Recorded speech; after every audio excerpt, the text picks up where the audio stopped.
آگے امام الانبیاء جان کائنات صلی اللہ علیہ وآلہ وسلم کے غلاموں، ایک تو یہ، دوسرا جب رمضان مبارک کا مہینہ آتا نا، شعبان المعظم کی جب آخری تاریخ آتی تھی، پھر سرکار صحابہ کو جمع کرتے سارے، اب یہ جیسے شعبان المعظم کی آخری تاریخ ہے، رمضان سے ایک دن پہلے 2 دن پہلے آپ یہ سمجھ لیں، سرکار صحابہ کو گٹھا کرتے، پھر حضور خود منبر پہ جلوہ فرما آتے، پھر سرکار خطبہ ارشاد فرماتے۔ صحابہ کے درمیان جو میں نے آپ سے کہا تھا خطبہ حضور کا آپ کو سناؤں کہ سرکار وہ کیا خطبہ اللہ کے نبی صحابہ کے درمیان بیان فرماتے تھے۔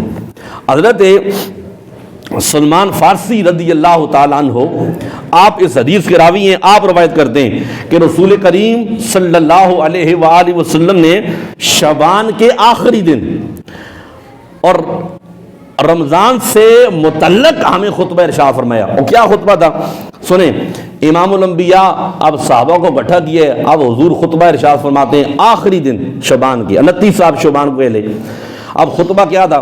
فرمایا صحابہ سنو، یا ایھا الناس، اے لوگو، انہو قد اظلکم شہر عظیم، تمہارے اوپر ایک ایسا مہینہ سایہ فگن ہونے والا ہے۔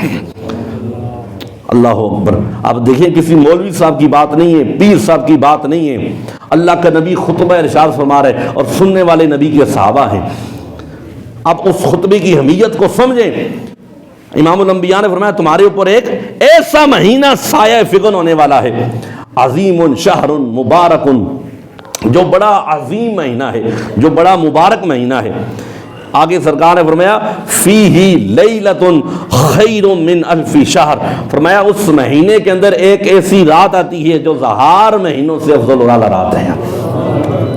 آگے سرکار نے فرمایا جعل اللہ صیامہ فریضۃ وقیام لیلہ تطوعا، فرمایا اس کے روزوں کو اللہ نے تمہارے اوپر فرض کیا ہے اور راتوں کو اس کا قیام اللہ نے تمہارے اوپر نوافل کے اندر رکھا ہوا ہے۔ آگے حضور نے فرمایا من تقرب فیہ بخصلۃ من خصال الخیر، فرمایا جو اس مہینے کے اندر اللہ کے قرب کے لیے، اللہ کی رضا کے لیے کوئی نیکی کا کام کرتا ہے، کوئی نفلی عبادت کرتا ہے، یہ خصوصی پیکج ہے، جیسے آپ پیکج استعمال کرتے ہیں نا، کبھی زونگ کا، کبھی جیز کا، کبھی ٹیلی نار کا، یہ رمضان مبارک ہے، وہ دنیا دار کے آپ دنیا کے لیے پیکج لیتے ہیں، یہ آپ کو اللہ آخرت کے لیے خصوصی پیکج دے رہا ہے۔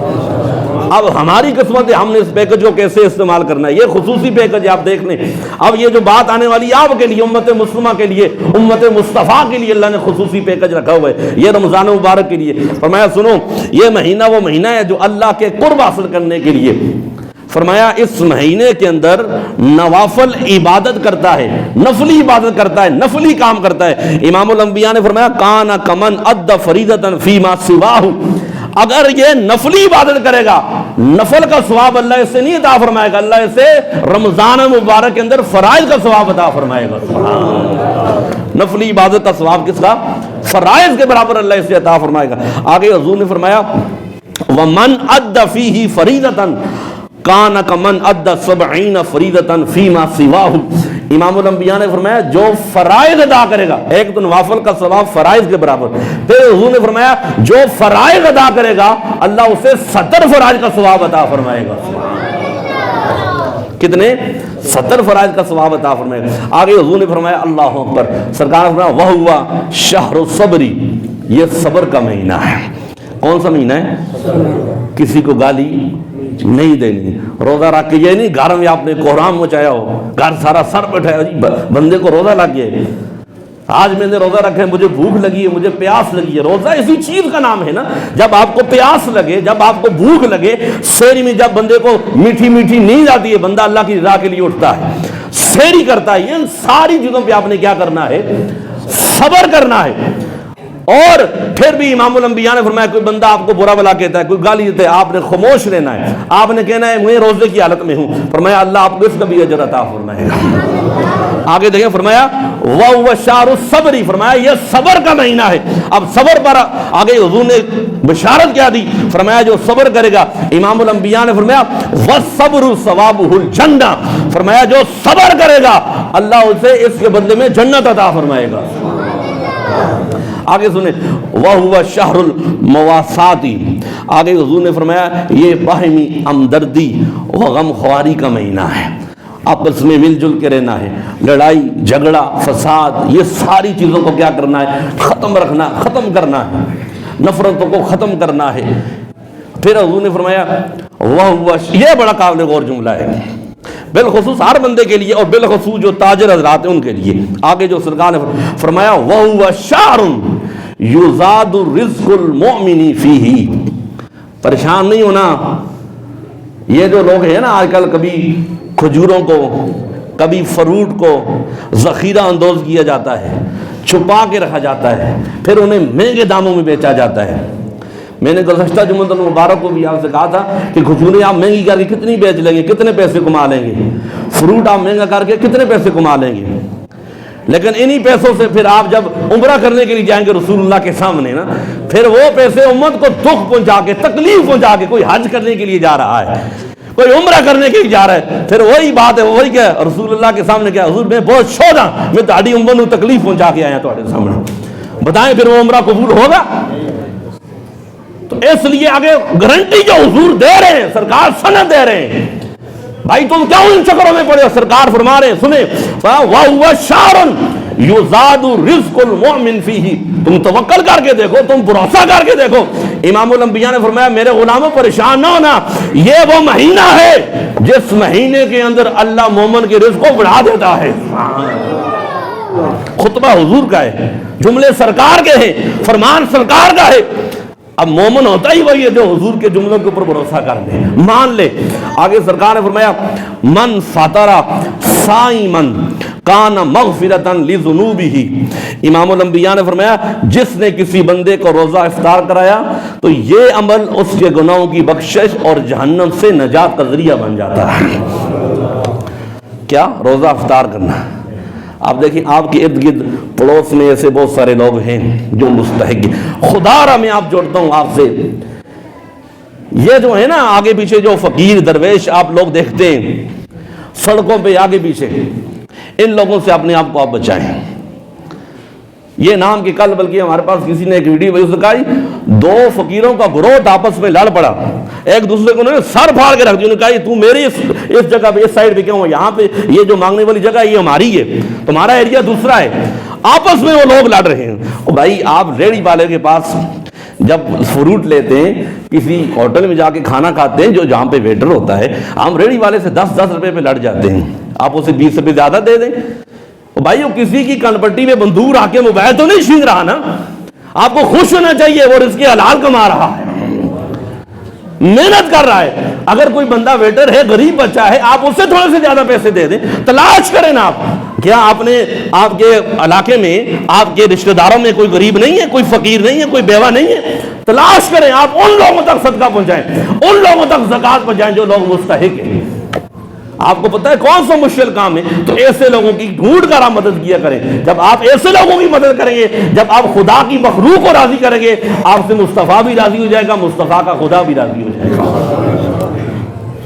آپ نے کئی لوگ پکڑے، آپ سوشل میڈیا پہ دیکھیں کہ جن لوگوں نے بازو اندر کیے ہوتے ہیں، بظاہر ان کا بازو نظر نہیں آتا، لیکن جب میڈیا والوں نے پکڑا تو بازو باہر نکالا، بازو صحیح سلامت تھا، ٹانگیں صحیح سلامت تھی، سب کچھ صحیح تھا۔ آپ بتائیں نا یہ لوگ جو مستحق لوگ ہیں ان کا حق مارے یا نہیں مارے ہیں؟ تو یہ آپ نے خود تلاش کرنا ہے، خود ڈھونڈنا ہے، یہ آپ کا کام ہے، فرض بنتا ہے۔ آگے امام الانبیاء نے فرمایا کہ وکان اللہ، اچھا آگے حضور نے فرمایا قالوا یا رسول اللہ، آپ روزہ آپ افطار کراتے ہیں جی، ایک بندہ ہے اس کے پاس استطاعت نہیں ہے وہ روزہ افطار کرا سکے، وہ خود بھی مستحق ہے، اگر اس سے کوئی بندہ آ کے روزہ افطار کرے۔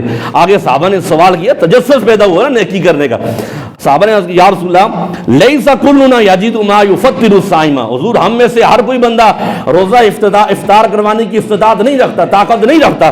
تو جو امام الانبیاء نے فرمایا، دیکھیں نا محروم حضور نے کسی کو نہیں رکھا، سرکار نے فرمایا قال رسول اللہ، فرمایا یؤتی اللہ ھذا الثواب من فطر صائما علی مذقۃ لبن او تمرۃ او شربۃ ماء۔